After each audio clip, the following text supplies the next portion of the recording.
Hi everyone, welcome back to my channel. My name is Carolina and today I'm going to be talking about, are you ready to date?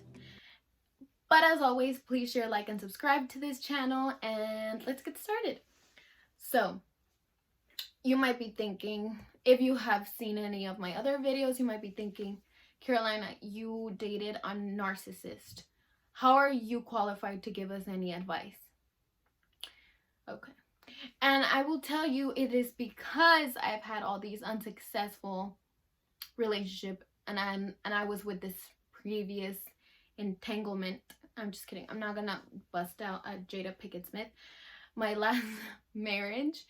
That I can sincerely give you guys advice of why it didn't work out and why my previous relationships haven't worked out and what I've learned from it.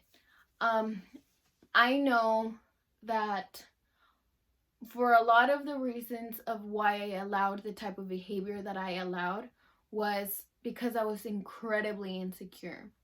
And I talk about this in my video, How to Be Immune to a Narcissist.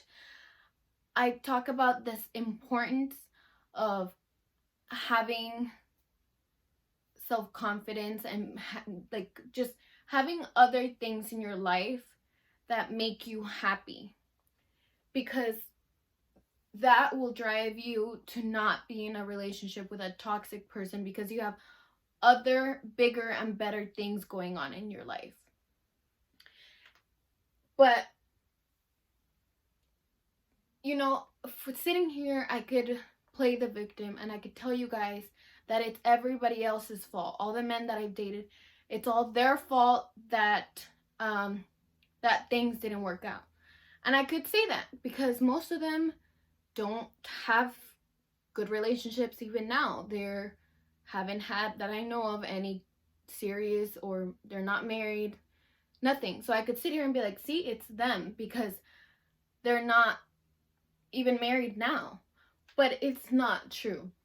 It's not true. And I think that's something that we all have to realize, that if we would want to stop making these mistakes over and over again, we're going to have to realize that we had to be a part of what happened. We allowed what happened to go on. And it's not easy. It's easier to, like I said, blame the other person and be like, you know, I was just a victim here. But it's not true, because we've allowed, if there was toxicity of any kind, we have allowed it to happen. And so you have to realize, what did I do that made this relationship implode? For me, I was trying to run away from a lot of things. You know, I was trying to run away from my house because I felt a lot of pressure and I wasn't feeling like very at home. And I got married and I was like, you know what, with 2 incomes we can find something and we'll be fine, and I don't have to deal with whatever's going on at my house. Another thing was, everybody around me was getting into serious relationships and either getting engaged, getting married, having babies, and I kept thinking, okay, well, the natural next step is for me to do that. I was 24 at that time, and I remember thinking, I have not been in a serious relationship. I'm 24 years old, and I have not been in a serious relationship. So I kept thinking, that's the natural next step, you know? Like, I think that I could have picked any guy at that time, and I probably would have, you know, married them or gotten into a really serious relationship, just because I kept thinking to myself, oh my God, you're 24. Like, you need to do something about this. Like, you need to make sure that it's not you and that you can handle a serious relationship. So those are all things that aren't good, like, to start a good, healthy relationship. I was also not completely over an ex that I had. And, you know, you kind of think like, the next time I see them, I get to stick it to them or whatever. You know, they can see my huge engagement ring and it's going to be amazing.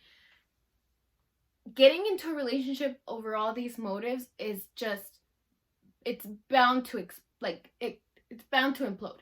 It's bound to be a relationship that fails from the get-go, because none of those are good excuses for you to get into a healthy relationship. They're all just things that should never happen. You shouldn't get into another relationship to numb the pain of another relationship, because you can use a relationship just like drugs and alcohol. You can literally use it to never learn from from other relationships, and to block any pain. You can just, hey, oh, here's this boy, I'll pick the first one out of the lineup, and it's fine because now I don't get to feel anything. And a lot of us do that. A lot of us go with drugs, alcohol, or relationships, just numbing our pain out. And like I said about any of the other reasons, or this reason, it's not healthy. It's bound to be a relationship that's toxic, and it's not good for you. That's why I stress so highly to work on ourselves. Make sure we are reading books, make sure we're getting ourselves together before we get into a relationship, so we can know exactly what we want. It is so important to talk about to yourself what you did wrong to allow any of the other negative relationships in your life, whether it's family, boyfriends, or anybody. What you did to allow this person to get to that whatever point you're at. Like, what boundaries should you have put?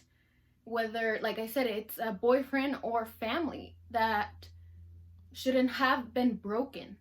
You know, for me, I should have put a lot of boundaries when it comes to having friends and having a life. You know, with my last relationship, I did not have friends or a life at all, really, because it just caused an argument, and I allowed this to happen for a while.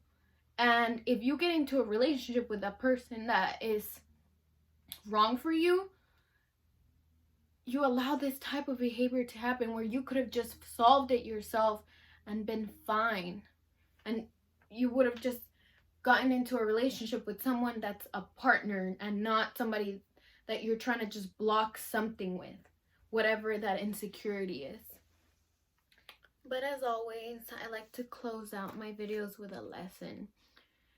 Make sure that when you are ready to date again, and it's a healthy relationship that you're trying to get into, make sure that you diagnose your other relationships and kind of figure out what went wrong at that time, and make sure that you got that fixed, and that you are not running away from anything. But that's the end of this video, and I'll see everybody on the next one. Thank you so much for listening.